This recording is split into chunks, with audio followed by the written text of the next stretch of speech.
कुल मिला के ये तो मैं पृष्ठभूमि का थोड़ा उदाहरण दे रहा था। तो मैं जो मेन बातें बता रहा था सफल होने के लिए, सबसे पहली चीज बड़ा सोचो और जिंदगी में हमेशा बड़े उद्देश्य जो है निर्धारित करो। दूसरी चीज, उसके लिए आपके अंदर आत्मविश्वास होना चाहिए, कॉन्फिडेंस होना चाहिए कि जो है मैं सफल होऊंगा।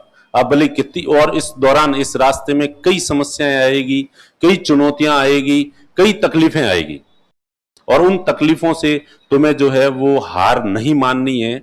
और अपने अंदर खुद का विश्वास जो है ना, अभी कोई एलन मस्क का किसी ने स्टेटस लगाया था, मेरे स्टूडेंट ने स्टेटस लगाया था। एलन मस्क ने कहा है, बड़ा अच्छा स्टेटमेंट दिया है कि किसी चीज को करने के लिए अगर आप मोटिवेशन दूर से ढूंढ रहे हो तो फिर उस उद्देश्य को त्याग दो। फिर मोटिवेशन आपके अंदर होना चाहिए, कोई दूसरा आपको मोटिवेट करे, जोश दिलाए, तो धक्का गाड़ी जो है वो थोड़े दिन ही चल सकती है। धक्का गाड़ी कितने दिन चल सकती है? थोड़े दिन ही। अल्टीमेटली तो गाड़ी को जयपुर से जोधपुर या दिल्ली जाने के लिए गाड़ी के अंदर इंजन होना ही चाहिए। गाड़ी के अंदर क्या होना चाहिए? इंजन होना ही चाहिए, तो ही जाएगी। दूसरे लोग धक्के दे दे के उस गाड़ी को जो है वो आगे नहीं ले जा सकते। तो इसलिए मोटिवेशन आपके अंदर होना चाहिए। हां, उस इंजन में थोड़ा थोड़ा कभी फ्यूल डालना है तो वो बाहर से फ्यूल आपको जो है वो डालना ही पड़ेगा, पेट्रोल या डीजल जो है वो आपको डालना पड़ेगा। ठीक है? तो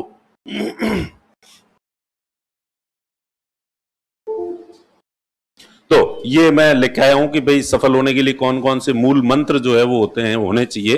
तो वही मैं आपको जो बता रहा था, सबसे पहले तो जो तुमने कहा कि जिंदगी में क्या होना चाहिए, बड़ा लक्ष्य जो है वो होना चाहिए। और छोटे लक्ष्य की बात करूं जहां तक, तो मेरे कई सारे ऐसे स्टूडेंट है जो इस बार तो हमने सब इंस्पेक्टर के बैच भी बनाए, अदरवाइज हम आरएस और आईएएस के अलावा दूसरे जो बैच नहीं बनाते हैं। और सब इंस्पेक्टर के तो इसलिए कि भाई थानेदार पूरे राजस्थान में जो है अपने होने चाहिए, ताकि कहीं भी जाए गाड़ी वगैरह रोके तो अरे sir sir sir sir sir. क्योंकि जैसे जैसे ये ग्लोबलाइजेशन का दौर आया है, वैसे वैसे बाकी प्रशासनिक अधिकारियों के सबके अधिकार खत्म हो रहे हैं। फिर वो डायलॉग था ना कि सब लोग मारे जाएंगे लेकिन केवल त्रिपाठी जिंदा बचेगा। सब मारे जाएंगे, केवल त्रिपाठी जिंदा बचेगा। कौन से में था? सेक्रेट गेम्स में था। तो वैसे के वैसे सभी प्रशासनिक अधिकारियों के पावर्स खत्म होंगे, लेकिन पुलिस के पावर कभी खत्म नहीं होंगे। बाकी सबके हो सकते हैं, पुलिस के नहीं हो सकते। तो इन फ्यूचर जो है खूब सारे थानेदार जो है राजस्थान में जगह जगह होने चाहिए, इसलिए हमने थानेदार का बनाया है। अदरवाइज मेरे जो स्टूडेंट है, मैं उनको आरएस या आईएएस से नीचे दूसरा फॉर्म भरने के लिए किसी को सजेस्ट ही नहीं करता हूं। ठीक है? तो और ऐसे कई स्टूडेंट है नीचे, आपको अभी तो वो पोस्टर जो है वो हटा दिए हैं। बाकी सुरेंद्र लांबा जो अभी पंजाब में आईपीएस हैं, पहले तो तैयारी की, 2-3 साल तैयारी की, सिलेक्शन नहीं हो रहा था, तो फिर असिस्टेंट कमांडेंट का एग्जाम दिया, उसमें सिलेक्शन हो गया। तो असिस्टेंट कमांडेंट सिलेक्शन हो गया। सिलेक्शन के बाद भी मुझे कब एग्जाम दिया, कब सिलेक्शन हुआ, मुझे पता नहीं चला। फिर 6 महीने बाद उसके एक दोस्त ने मुझे बताया कि सर आपको पता है, ये आपको बता नहीं रहा है, आपको छुपा रहा है। इसने असिस्टेंट कमांडेंट का फॉर्म भरा था, एग्जाम दिया और उसका सिलेक्शन भी हो गया है। तो फिर मैंने सुरेंद्र को, मैं कहा क्या बात कर रहा है, तूने ये एग्जाम दिया? अरे सर क्या करें, समाज के ताने सुन सुन के दुखी हो गए हैं, इसलिए उनको दिखाने के लिए कुछ तो होना चाहिए कि भाई सीधा आईएएस बनेंगे, आईएएस बनेंगे, आईएएस बनेंगे। इस बात से इतने साल तो लोग शुरू शुरू में राजी हो जाते थे, लेकिन अब लोग राजी नहीं हो रहे हैं। इसलिए जो है उनको समाज को मुंह दिखाने के लिए फॉर्म भरा है, और मैं ज्वाइन नहीं करूंगा, एक्सटेंशन लेता रहूंगा। तो कुल मिला के मेरा जो एम्फेसाइज है वो इसी पे होता है कि आप जिंदगी में हमेशा बड़ा उद्देश्य रखें। उसके बाद आपके अंदर कॉन्फिडेंस होना चाहिए, आत्मविश्वास होना चाहिए। आत्मविश्वास जो है वो खुद के अंदर से होना चाहिए, एक दिखाने के लिए लोगों को सिर्फ कि मेरे अंदर हाँ कॉन्फिडेंस है, हाँ कॉन्फिडेंस है। जिसके अंदर कॉन्फिडेंस होता है वो कॉन्फिडेंस की ज्यादा बातें नहीं करता, उसके अंदर होता ही है। उल्टे लोग उसको डिमोरलाइज करने के लिए कितनी भी कोशिश करे तो उस पर कोई फर्क नहीं पड़ता, वो डिमोरलाइज नहीं होता। लोग भले बेशरम कहे, कुछ ही कहे, तो आपके अंदर एक कॉन्फिडेंस होना चाहिए कि मैं सफल होऊंगा और मुझे सफल होने से कोई रोक नहीं सकता। और कॉन्फिडेंस कब होगा? खुद के बारे में अच्छी बातें सोचो हमेशा। आप हमेशा सोचो मैं कितना महान हूं। कुछ गलतफहमियां अच्छी होती है, कुछ गलतफहमियां अच्छी होती है, तो अपने बारे में कुछ गलतफहमियां पालो और अपने आप को हमेशा अच्छा मानो। जैसे मैं अपने आप को अच्छा मानता हूं, मैं हमेशा ही जो है, कभी मैं डिमोलाइज क्यों नहीं होता। मुझे लगता है, मैं जैसे बच्चों को क्लास में कहता हूं कि मैं अपने आप को हमेशा ही कुछ न कुछ अच्छा ही ढूंढ लेता हूं और खुद पे जो है गर्व करने लग जाता हूं। जैसे मुझे कि मैं पॉलिटी कितनी अच्छी पढ़ाता हूं, तो जितने भी मेरे कभी कभी मुझे मिल जाता है कोई कि जो मुझसे अच्छी पॉलिटी पढ़ाता है, तो फिर मैं नहीं, पर टांग तो ऊंची अपनी रहनी चाहिए। पर अंतरात्मा स्वीकार भी करती है कि अरे यार नहीं, अपने से अच्छा तो वो पढ़ाता है। फिर तो मैं पॉलिटी के साथ इकोनॉमिक्स भी अच्छी पढ़ाता हूँ, वो ये नहीं पढ़ाता। फिर कोई आदमी मिल जाता है जो पॉलिटी भी अच्छी पढ़ाता है और इकोनॉमिक्स भी अच्छी पढ़ाता है, फिर मैं कि नहीं, मैं तो फिलॉसफी भी अच्छी पढ़ाता हूँ, मैं हिस्ट्री भी अच्छी पढ़ाता हूँ, मैं फिजिक्स भी पढ़ा सकता हूँ, ये सब मैंने पढ़ाए हैं। ठीक है, फिर पता चले कि सारे जो है अच्छे, मुझसे अच्छे पढ़ाने वाले दूसरे कई लोग हैं, वो लगता है अरे यार ये मुझसे मान होता जा रहा है, ऐसा कोई मान मिल जाता है। तो फिर लास्ट में तुरप का पत्ता अपने पास है, कुछ भी हो जाए सब अच्छे पढ़ाता होगा, लेकिन एज ए इंसान मैं अच्छा हूं। एज ए ह्यूमन बीइंग जो है ना, मेरे अंदर जो मानवीय गुण है ना, वो मानवीय गुण किसी में नहीं हो, इसमें नहीं हो सकते। मैं देखो लोगों को कितना भला सोचता हूँ, जरूरतमंदों की इतनी मदद करता हूं, मेरे अंदर जो है दूसरे लोगों के प्रति कितनी एम्पैथी जो है वो उमड़ती है। तो ये मैं दूसरों की भावनाओं की जो कदर करता हूं ना, वो ये नहीं कर सकता। तो कुल मिला, और ये एक ऐसी चीज है जिसका कोई फिजिकल पैरामीटर नहीं है कि जिसको मापा जा सके, ये कम है या ज्यादा है। तो कुल मिला के टांग में मेरी ऊंची रखता हूं और खुद के बारे में पॉजिटिव ही रहता हूं। तो इस तरह से अपनी जो अच्छाइयां हैं उनके बारे में सोचो कि भाई मेरे में ये है, मेरे में ये है, मेरे ये अच्छा पक्ष है, और उनके बारे में हमेशा सोचते रहो। तो इससे जो है तुम्हारा आत्मविश्वास जो है हमेशा बना रहेगा। तुम कभी भी, और बच्चों पे जो आते हैं, सर मैं डिप्रेशन में जा रहा हूं, ये कर रहा हूं, वो कर रहा हूं। अब ये डिप्रेशन में जाना है तो जाओ आप, और है इंडियन टेंडेंसी है, रेड लाइट आएगी, ओ माय गॉड मेरी किस्मत ही खराब है यार, यहाँ मैं जब भी आता हूं मुझे रेड लाइट ही मिलती है।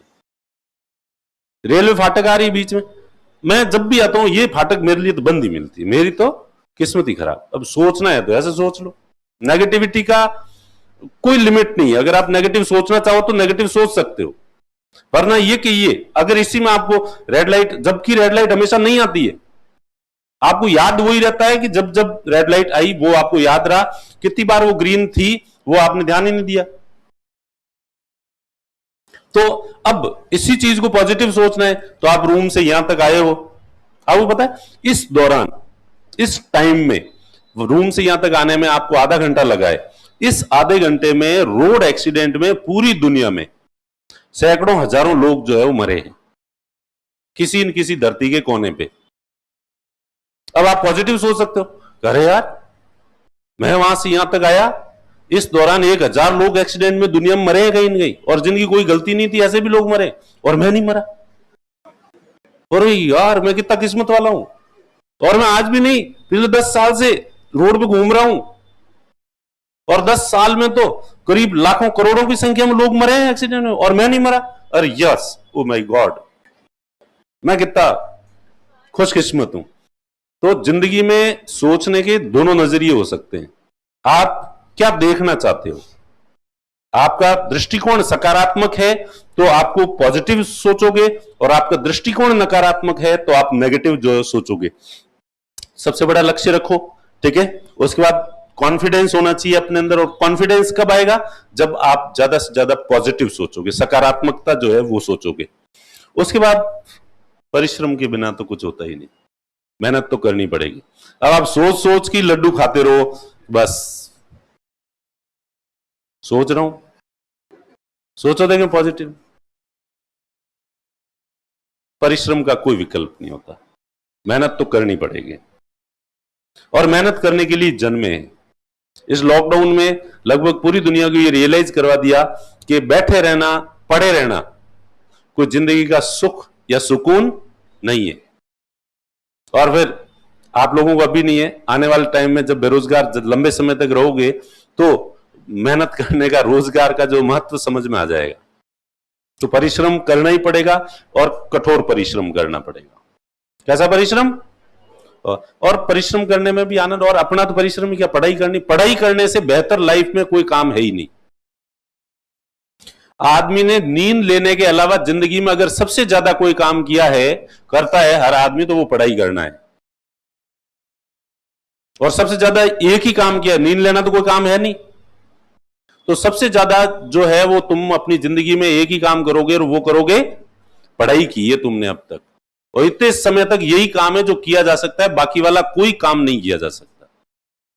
घूमने फिरने जाते हैं, अब यूं पढ़ाई से जब मन हटता है तो आदमी को घूमने फिरने जाओ, 5वें से 6ठे दिन घर से बाहर जाओ घूमने का अगर है ना, तो 6ठे दिन आलिया भट्ट की तरह करने लग जाता है आदमी। मुझे घर जाना है, मुझे घर जाना है, जल्दी से जल्दी जो है। और वापस आने की जर्नी जो है वो तो इतनी मुश्किल से कटती है कि ये भगवान जैसे तैसे करके जादू मंत्र कर दे और सीधा घर पहुंचा दे। तो मतलब घूमना फिरना, ऐश एंजॉय जो भी आप मानते हो ना, ये आदमी लगातार नहीं कर सकता। तो इसका मतलब उसमें कोई आनंद नहीं है। वो तो क्या है, होता नहीं है, कभी कभार होता है, इसलिए आपने को लगता है। वरना पढ़ाई से बेहतर सुकून देने वाला काम कोई सा भी नहीं होता। पढ़ाई करने से पहले बहुत अच्छा लगता है कि यस मैं पढ़ाई करूंगा, इतना खुश होता है यस पढ़ाई करूंगा तो मैं आरएस बनूंगा, आईएएस बनूंगा, इसलिए मुझे ज्यादा से ज्यादा पढ़ना है। पढ़ाई करते समय जब आपको नई नई चीजें बातें पता चलती है तो उससे कॉन्फिडेंस और बढ़ता है। यस अरे यार, क्योंकि पता नहीं आप, मैं जब तैयारी करता था तो मैं यूपीएससी आरपीएससी को थैंक यू बोलता था। जब भी मैं फिलॉसफी पढ़ता था और पॉलिटी पढ़ता था, इकोनॉमिक्स पढ़ता था और मुझे नई बातें पता चलती थी, तो मुझे अंदर ही अंदर से एक खुशी उत्पन्न होती थी। और कि थैंक्स यूपीएससी, थैंक्स आरपीएससी, आपने तुमने सिलेबस में रखा, इसलिए मैंने ये पढ़ा और मुझे ये बात पता चली। तो पढ़ाई करने से पहले भी जोश उत्साह होता है, जो कि आप लोगों में दिख रहा है। हाँ है, अभी वही जोश है जिस वजह से आप यहां तक जो है वो आए हो। उसके बाद पढ़ाई करोगे तो आप निश्चिंत रहो, आप यहां आओगे ना तो हम आपके जो पढ़ाई के प्रति जो उत्साह है ना, उसको और डबल बढ़ा देंगे। डॉक्टर बी आर अम्बेडकर महोदय का कोटेशन है कि एक अच्छा शिक्षक वो नहीं होता जो अपने सब्जेक्ट को जो है बेहतरीन तरीके से स्टूडेंट को समझाता है, बल्कि अच्छा शिक्षक वो होता है जो बच्चे की पढ़ाई में और सब्जेक्ट में रुचि क्रिएट कर दे। तो हम आप लोगों की पढ़ाई में रुचि क्रिएट कर देंगे, इंटरेस्ट क्रिएट कर देंगे। आपको यूं लगने लगेगा कि अरे यार इतने साल तक मैं था कहां, मैं ये पढ़ क्यों नहीं रहा था, धिक्कार है मेरे मनुष्य जीवन जन्म लेने पे। ठीक है, तो और पढ़ाई करने के बाद जब करोगे, पढ़ाई करने से पहले अच्छा लगता है, पढ़ाई करते समय अच्छा लगता है, करने के बाद तो जब तुम्हारा रिजल्ट आएगा तो सिलेक्शन हो जाएगा तो और भी ज्यादा अच्छा लगेगा। तो तीनों ही ऐसी चीज है, इसलिए कठोर परिश्रम आपके जो हिस्से आया है पढ़ाई करने का, इस दुनिया का सबसे बेहतरीन काम है। और इसलिए मैं तो कहूं कि उसको अपन कठोर परिश्रम में भी नहीं रख सकते, क्योंकि मैंने मेरी जिंदगी में इतने सालों से जो की पढ़ाई की, पढ़ाई के अलावा कुछ नहीं किया। और फिर भी मुझे कई लोग कहते हैं कि बहुत संघर्ष किया यार तूने, तो मैं कंफ्यूज हो जाता हूं कि मैंने संघर्ष नहीं किया, मैंने तो एंजॉय किया था। मैंने संघर्ष नहीं किया, मैंने क्या किया था, एंजॉय किया था। 14 साल लगे थे 97 में ग्रेजुएट, और 97 तक भी ग्रेजुएशन की, तब भी पढ़ाई की थी। और उसके बाद को लोग संघर्ष कहते हैं, पर मुझे कभी ऐसा लगा नहीं कि मैंने कोई संघर्ष किया है। और मैं आप लोगों को भी कहता हूं कि आपका ये जो टाइम होगा ना तैयारी करने का, आपकी जिंदगी का सबसे ज्यादा गोल्डन पीरियड जो है यही होगा। हमेशा जिंदगी में इस टाइम को आप मिस करोगे, क्योंकि हम भी, मैं भी और मेरे जितने भी दोस्त हैं, हम सब लोग, मेरे दोस्त जो अधिकारी बने हुए हैं वो भी, हम उन दिनों को फिर से मिस करते हैं, याद करते हैं। और अब भी हम जब भी जहां जयपुर में या दिल्ली में जहां हम रहते थे, हम वहां जाते हैं, वहां बैठते हैं, वहां की थड़ी पे बैठ के फिर चाय पीते हैं, और वो जो टाइम है वो ऐसा याद आता है, हे भगवान थोड़ी देर के लिए एक यूं झपकी दे, वहां भेज, थोड़ी देर रोक ले और फिर वापस ले आ। तो इसलिए ये जो परिश्रम है जो आपके हिस्से आया है, ये कोई जो मजदूर पत्थर उठाता है ना, उस तरह का जो है परिश्रम नहीं है। या मजबूरी में जो काम करना पड़ता है किसी के दबाव में, वो वाला परिश्रम नहीं है। फिर परिश्रम की दिशा सही होनी चाहिए।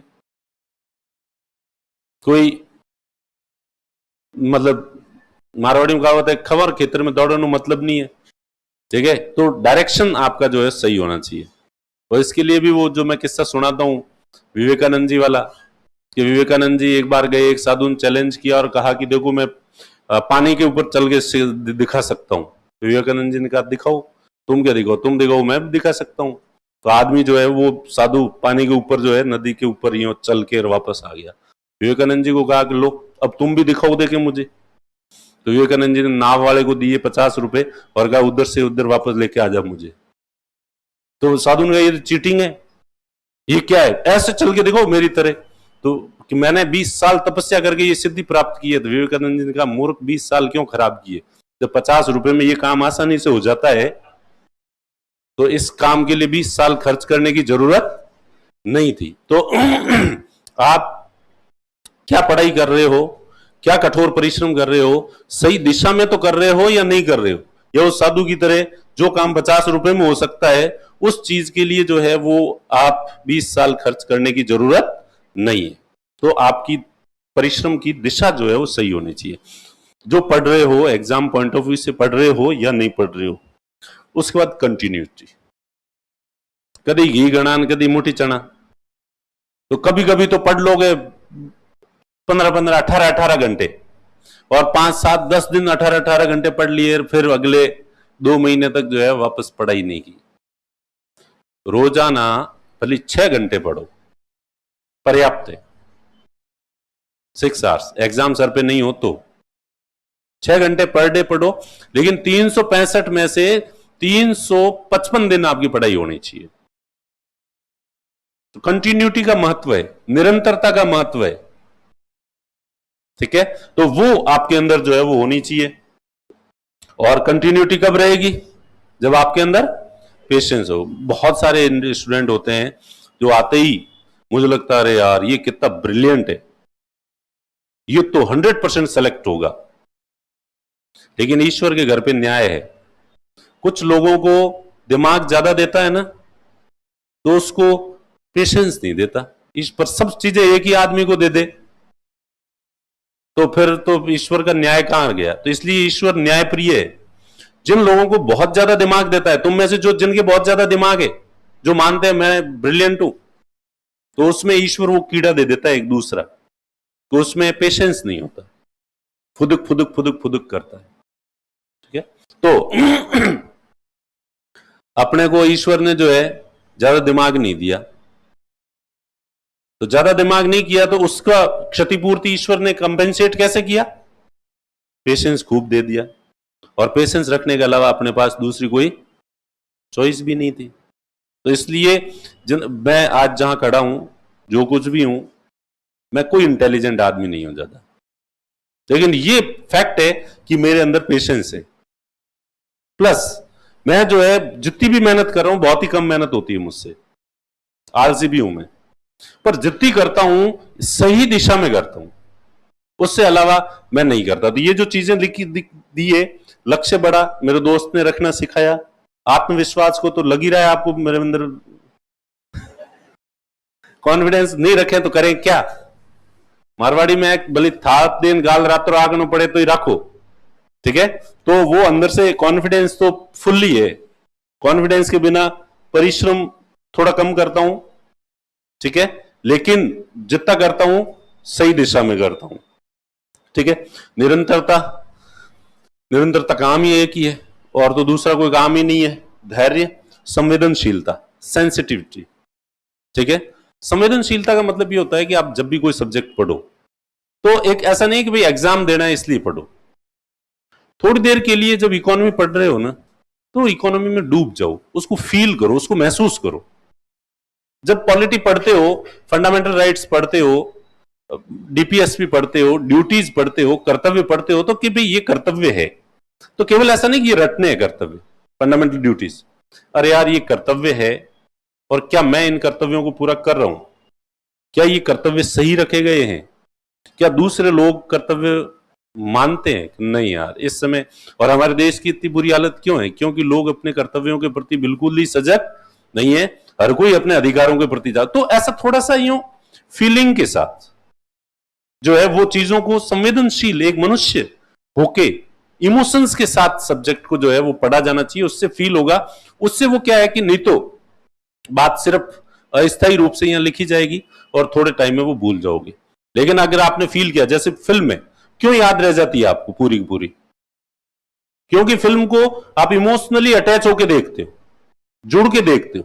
तो इमोशनली अटैच होकर जुड़ के देखोगे तो वो चीज जो है वो लॉन्ग टर्म तक आपके व्यक्तित्व का हिस्सा और बन जाएगी, और इसलिए वो हमेशा आपको याद रहेगी। संतुष्टि का स्तर, सेटिस्फेक्शन लेवल, आप थोड़े से पढ़े, थोड़ी चीजें याद होगी, वाह हो गया हो गया हो गया हो गया, और राजी हो गए। एक मजदूर होता है, 500 रुपए कमाता है, 500 का नोट जी हाथ में आता है, यस, और सीधा दौड़ के, और मुकेश अंबानी ये रोज हिसाब लगाता है, लगाता नहीं वैसे रोज, पर फिर भी उसको ये पता है कि एक दिन में वो करोड़ों रुपए कमाता है, लेकिन फिर भी वो संतुष्ट नहीं है, इसलिए वो और ज्यादा से ज्यादा करने की कोशिश करता है। तो मैं स्टूडेंट्स को देखता हूं, थोड़े से पढ़ लेते हैं, थोड़ी चार चीजें याद होती ही वो इतने संतुष्ट हो जाता है, यस अब अपने हो गया, सब हो गया। नहीं, बहुत कम जान के आपको संतुष्ट नहीं होना है। आपको हमेशा ये ध्यान रखना है, सुकरात का वो जो डायलॉग कि मुझे मेरे अज्ञान का ज्ञान है, ठीक है, तो कि अभी भी मैंने बहुत कुछ नहीं सीखा है, बहुत कुछ सीखना बाकी पड़ा है। तो आप जैसे जैसे पढ़ाई हो, पैसा और ज्ञान ये दो चीजें हैं, जितना ज्यादा आता है ना वो और ज्यादा ज्ञान और पैसे की भूख उत्पन्न करता है। आदमी के पास पैसा थोड़ा कम होता है ना, वो सोचता है यार इतने आ जाए तो अपने खूब है, फिर जो इतने आ जाते हैं तो उसकी भूख थोड़ी और बढ़ती है, फिर थोड़े और ज्यादा आते हैं तो और बढ़ती है, फिर और ज्यादा आते हैं तो और बढ़ती है। जितना पैसा ज्यादा आता जाएगा पैसे की भूख, तो वैसे के वैसे ज्ञान है कि ज्ञान जितना जितना आपके पास आता जाएगा ज्यों ज्यों, और ज्ञान की भूख तो पैसे की भूख से कई गुना ज्यादा बढ़ती है, वो आदमी के अंदर इतनी ज्यादा जिज्ञासा उत्पन्न करती है। अगर आपकी ज्ञान की जैसे जैसे ज्ञान प्राप्त हो रहा है और उसके साथ ज्ञान की भूख और ज्यादा बढ़ती जा रही है, तो इसका मतलब है कि आप सही दिशा पे। और अगर आपको सेटिस्फेक्शन का लेवल आ रहा है कि नहीं नहीं इतना याद हो गया यार, इतना ही पढ़ना होता है, तो इसका मतलब आपकी गाड़ी सही ट्रैक पे जो है वो नहीं है। बहुआयामी दृष्टिकोण, आप पढ़ते समय आजकल जो है ना सोशल मीडिया पे कुछ मोदी भक्त बने हुए हैं, कुछ कांग्रेस के चमचे बने हुए हैं, कुछ ये कम बने हुए हैं, कुछ वो बने हुए हैं, ऐसी विचारधाराएं फिक्स एक तरफा जो सोचते हैं, तो चूंकि आप तो फिर आप अपने आप को गुलाम बना रहे हो।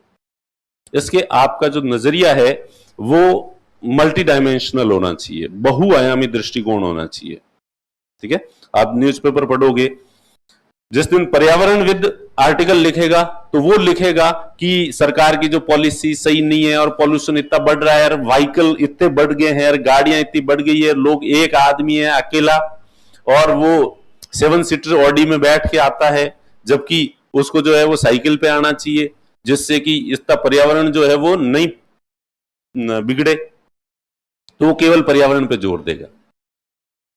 और बैंक जो है बहुत सस्ते लोन दे रहा है, कारें ज्यादा बिक रही है, ये भविष्य को खराब कर देगी हमारे, ऐसे लिखेगा।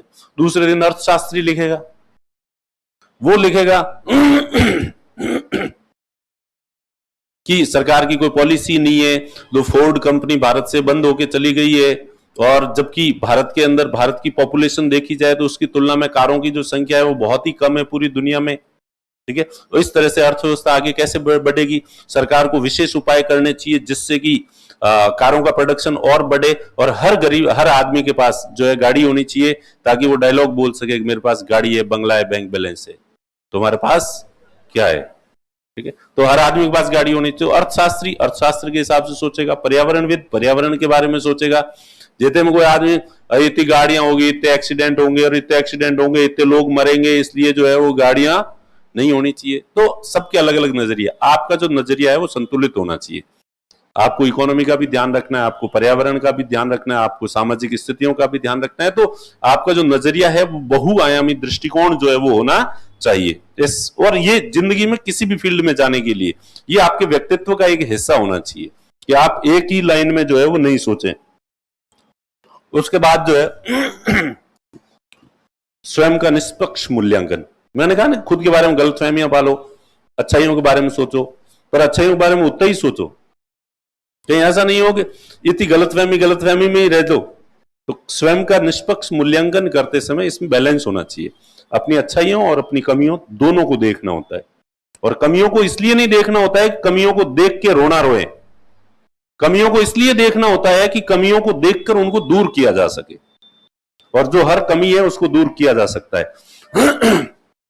तो जब आप अपना निष्पक्ष मूल्यांकन करोगे तो ही आपकी सफलता सुनिश्चित हो जाएगी, वरना गलतफहमी के शिकार होके और चलते जाओ उसका कोई मतलब नहीं है। तो खुद का मूल्यांकन अभी बैठे बैठे करो। देखें सभी लोग अपना मूल्यांकन, और अपनी 3 बड़ी कमियां जो है ढूंढो।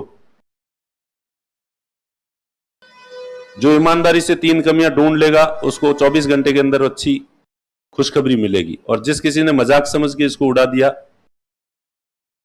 उसको बुरी खबर मिलेगी। ऐसे मैसेज नहीं आते तुम्हारे पास? 3 कमियां ढूंढो देखें अपनी।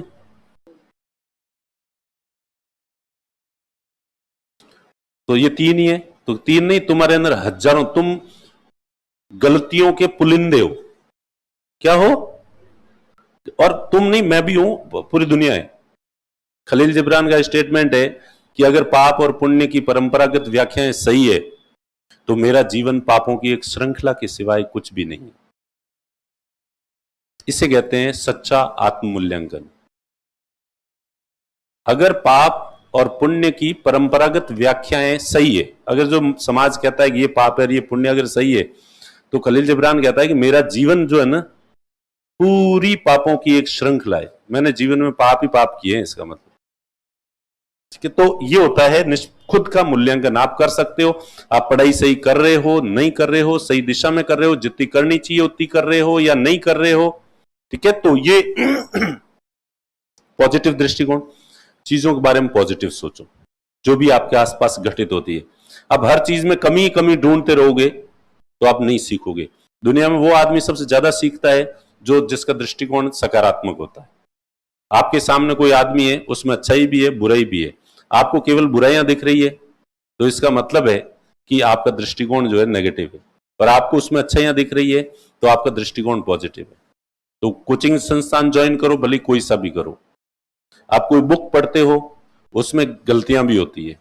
कोई किसी टीचर से पढ़ते हो, 10 अच्छी बातें बताता है, 1-2 बार उसकी जबान फिसल भी जाती है, तो 1-2 कोई अच्छी बात नहीं भी बताता है, गलत फैक्ट भी लिखवा देता है। तो इससे आप उस व्यक्ति का मूल्यांकन जो है वो नकारात्मकता में डाल दो। तो ये नहीं होना चाहिए। आपका जो नजरिया है वो पॉजिटिव होना चाहिए।